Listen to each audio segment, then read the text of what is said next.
Hi friends, మీరంతా ఎలా ఉన్నారు ఫ్రెండ్స్? బాగున్నారా? నేను బాగున్నానండి. మీరంతా కూడా బాగుండాలని మనస్ఫూర్తిగా కోరుకుంటున్నాను ఫ్రెండ్స్. ఈరోజు శీలావతి చేప ముక్కలు అయితే తీసుకొచ్చారండి. అక్కడే చేయించి తీసుకొచ్చారు. వాటిని అయితే కొంచెం ఫ్రై చేద్దాం అనుకుంటున్నాను. కొన్ని ముక్కలు అయితే పులుసు పెడతాను. ఈ వీడియో చూసే ముందు ఒక లైక్ అయితే ఇవ్వండి ఫ్రెండ్స్. ప్రతి ఒక్కళ్ళు కూడా మొదటిసారి మా ఛానల్ ఎవరైనా చూస్తున్నట్లయితే ప్లీజ్ సబ్స్క్రైబ్ చేసుకోండి. అలాగే పక్కనే ఉన్న బెల్ ఐకాన్ని ప్రెస్ చేసినట్లయితే తర్వాత నేను ఏ వీడియో పెట్టినా మీకు నోటిఫికేషన్ అనేది వస్తుందండి. ఈ చేపల వేపుడు చాలా టేస్ట్గా ఉంటుంది. ఒక్కొక్కరు ఒక్కొక్క విధంగా ఫిష్ వండుకుంటూ ఉంటారు. అలాగే ఈ చేప ముక్కలకి ఎక్కువగా కారం, ఉప్పు, పసుపు ఇవన్నీ పట్టించేసి వేపుకొని మసాలా అది వేసుకునే వాళ్ళు ఉంటారండి. మేమైతే మా ఇళ్ళల్లో ఎక్కువగా వేపుకునే విధమే మీకు చూపిస్తున్నాను. చేప ముక్కలకైతే ఉప్పు, కారం తగినంత వేసుకోవాలి. అలాగే కొంచెం పసుపు కూడా వేసుకుని, అల్లం వెల్లుల్లిపాయ పేస్ట్ కూడా వేసుకుని, గరం మసాలా పౌడర్ కూడా కొంచెం వేసుకుని అన్నిటినీ కూడా కలిపి పక్కన పెట్టుకోవాలండి. ఒక 5 నిమిషాలు 10 నిమిషాలు పక్కన పెట్టుకుంటే చక్కగా ఆ చేప ముక్కలకి ఆ మసాలా అంతా కూడా బాగా పడుతుంది. అప్పుడు కనుక వేపుకున్నట్లయితే రుచి చాలా బాగుంటుందండి. ఒక్కొక్కళ్ళు అయితే చేపల వేపుడైతే పులుసులో ఉడికించిన ముక్కలు తీసుకుని కూడా వేపుకునే వాళ్ళు ఉంటారండి. కొంచెం పులపులగా టేస్ట్ బాగుంటుందని అలా కూడా వేపుకుని తినేవాళ్ళు ఉంటారు. మీకు నచ్చే విధంగానే నేను చూపిస్తున్నాను. ఎందుకంటే ఈ విధానాన్ని ఒకసారి ట్రై చేయండి, చాలా బాగుంటుందండి. ఇది కూడాను మీకు కావాలనుకుంటే పులుసు ఉడుకుతున్నప్పుడు ఆ పులుసులో వాటర్ని కనుక మీరు ఈ చేప ముక్కల మీద వేసుకున్నప్పటికీ కూడా చక్కగా టేస్ట్ అనేది బాగుంటుంది. అలా కూడా బాగుంటుంది. లేదంటే చేప ముక్కలు వేపుకునేటప్పుడే మన మసాలా అది పట్టించేటప్పుడే కొంచెం నిమ్మరసం కూడా పిండుకున్నట్లయితే టేస్ట్ కూడా చాలా బాగుంటుందండి. అలా కూడా మేము చాలాసార్లు చేసుకుంటూ ఉంటాము. అలా కూడా ఒకసారి ఎవరైనా ట్రై చేయలేని వాళ్ళు ఉంటే ట్రై చేయండి. ఈ చేపల వేపుడు పప్పులోకి కానీ అలాగే పప్పుచారులు ఏమైనా పులుసులు అవి పెట్టుకున్నప్పుడు ఇలాగ వేపుడు చేసుకుంటే విడిగా ముక్కలు ఉంచుకొని చాలా రుచిగా అయితే వస్తాయి. తినడానికి కూడా చక్కగా ఫిష్ అనేది చాలా బాగుంటుంది. ఒక్కొక్క పిల్లలు కొంచెం క్రిస్పీగా ఉంటే ఇష్టపడతారండి. ఒక్కొక్కరు కొంచెం మెత్తగా ఉంటే ఇష్టపడతారు. మీకు ఏ విధంగా నచ్చితే ఆ విధంగా వేపుకోవచ్చండి ఈ చేప ముక్కల్ని. చేపలు తినడం అనేది చికెను, మటన్ కన్నా ఈ చేపలు అనేవి తినడం హెల్త్కి చాలా మంచిదండి. ఎందుకంటే చేపల వేపుడు ఎప్పుడు చేసినప్పటికీ కూడా ఎక్కువగా కారం అనేది వేసుకుంటే కనుక మన్నాడు తిన్నా సరే రుచి చాలా బాగుంటుంది.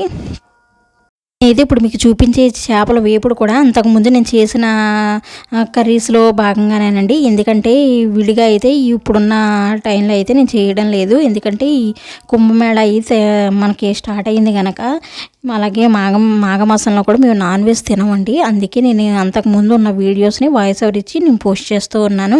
ఎందుకంటే చాలామందికి తెలుసు నేను కుంభమేళ టైంలో అలాగే మేము నిత్య దీపారాధన అని చేస్తామని చెప్తూ ఉంటాను కదా. ఎవరైనా కామెంట్ సెక్షన్లో తెలిసిన వాళ్ళు కామెంట్ చేయొచ్చు. మీరు అన్నారు కదా, తింటున్నారు ఏంటి అని చెప్పి కామెంట్ చేయొచ్చు. అలాంటి వారి కోసం నేను చెప్తున్నానండి. ఎందుకంటే ఇవి అంతకుముందు వీడియోస్ నేను పెట్టలేనివి ఉన్నవి, నేను నాన్ వెజ్ సంబంధించినవి ఇప్పుడు వాయిస్ ఓవర్ ఇచ్చి పెడుతున్నాను ఫ్రెండ్స్. ఈ మధ్యకాలంలో వ్యూస్ అయితే బాగా తక్కువగా వస్తున్నాయండి. నేను అంత కష్టపడుతున్నప్పటికీ కూడా వ్యూస్ అనేది చాలా తక్కువగా వస్తున్నాయి. ఒక్కొక్కసారి యూట్యూబ్ చేద్దామా మాందామా అనే ఆలోచన కూడా అనిపించేస్తూ ఉంది. కాకపోతే ఇది నా కోసం నేను చేసుకుంటున్నాను, నా తృప్తి కోసం అనే ఉద్దేశంతో నేను యూట్యూబ్ అనేది స్టార్ట్ చేశాను కదా. నేను యూస్ కోసమే అని ఎందుకు అనుకోవాలనే ఉద్దేశంతో కూడా నేను చేస్తున్నాను. మా హస్బెండ్ అయితే అసలు యూస్ కూడా సరిగ్గా రావడం లేదు. చూస్తే ఒకసారి చూస్తున్నారు, లేదా చూడట్లేదు. ఎందుకు మానేయచ్చు కదా, కష్టపడడం ఎందుకు, పొద్దున్నే లెగడం దీనికోసం మళ్ళీ అన్నీ ప్రిపేర్ అయ్యి అన్నీ చేసుకుని చాలా కష్టపడుతున్నావు కదా, యూస్ అయ్యి రావడం లేనప్పుడు అని చెప్పి అంటూ ఉంటున్నారు. అయినప్పటికీ నాకు పెట్టాలనే ఉద్దేశంతో ఫ్రెండ్స్ ఎవరైనా చూస్తున్న వాళ్ళు ఎవరైనా ఉంటే ప్లీజ్ స్కిప్ చేయకుండా చూడండి. యూట్యూబ్ చేయడం అనేది చాలా ఈజీ అని కొంతమంది అనుకుంటారండి. యూట్యూబ్ చేయడం అనేది చాలా కష్టపడి ఒక వీడియో తీయాలంటే చాలా కష్టపడాలి. ఎందుకంటే ఓన్గా వీడియో తీసుకునే వాళ్ళకి ఆ బాధ అనేది తెలుస్తుందండి. ఎవరైనా పక్కన ఉండి తీసే వాళ్ళు వేరే, త్రైబడి పెట్టి తీసేది వేరే. కాకపోతే యూట్యూబ్ చేసేటప్పుడు కొన్ని నియమాలు పాటించాలి. అలాగే ప్రతిదీ షూట్ చేయడంలో చాలా కష్టం అనేది ఉంటుందండి. అలాగే వాయిస్ ఓవర్ ఇచ్చుకోవాలి, ఎడిటింగ్ చేయాలి, వీడియో అప్లోడ్ చేసేటప్పుడు కూడా చాలా జాగ్రత్తగా చేయాలి. ప్రతిదీ కూడా చాలా మనం జాగ్రత్తగా చూసి చేసుకోవాల్సిన వర్క్ అండి ఇదైతే.